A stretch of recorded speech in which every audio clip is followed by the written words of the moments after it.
update po tayo sa ating sili, or sa Bisaya po is atsal. Dito sa amin sa Zamboanga tinatawag po itong atsal. Update po tayo at i-harvest na po natin ang ating atsal or sili, kasi hindi po masyadong magandang panahon po natin ngayon. Masyadong umuulan at marami pong insekto, kaya advice po natin is i-harvest na po natin ang ating atsal. Samahan niyo po ako guys, mag-harvest po tayo ng atsal or sili sa ilalim po nating ampalaya.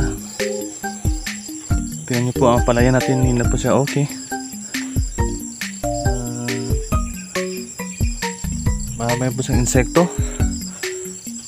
Tara po, samahan niyo po ako, mag-harvest po tayo ng atsal, kasi kahit maliliit po sila, kukunin po natin sila kasi sayang po. Nakain po ng insekto ang ating atsal or sili, kaya mas mabuti na pong kunin natin bago po kainin ng mga insekto. Samahan niyo po ako mag-harvest sa ating sili. Tara po.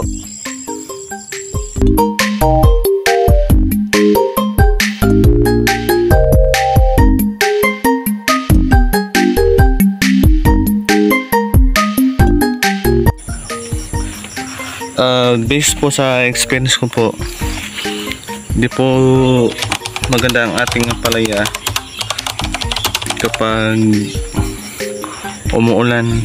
Sa akin po, hindi po maganda magtanim ng August at July, kasi po maulan-ulan, marami pong mga insekto.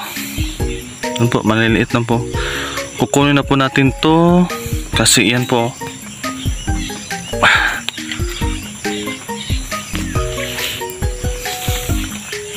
sayang po to kapag ginain ng insekto.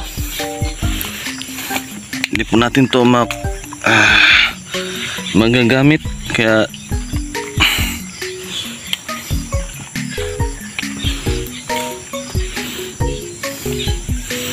kukunin na po natin to.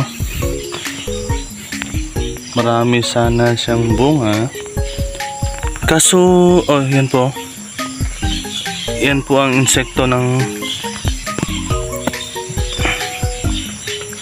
yan po, may insekto po dyan, nakita nyo po.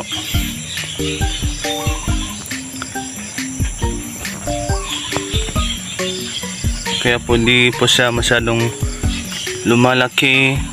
Actually, ang sili po natin na ito, ang variety po nito, hindi ko po alam kung anong pangalan, pero ito po ay malalaki at binili po natin to sa market, pero tingnan nyo po, hindi po siya masyadong lumalaki, kasi sa ilalim po niyan may luya po tayo. Yan po.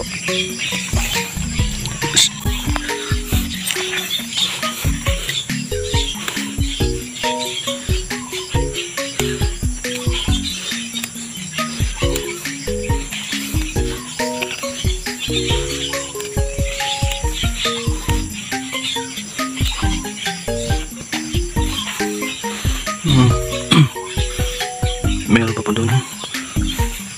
Sayang po to.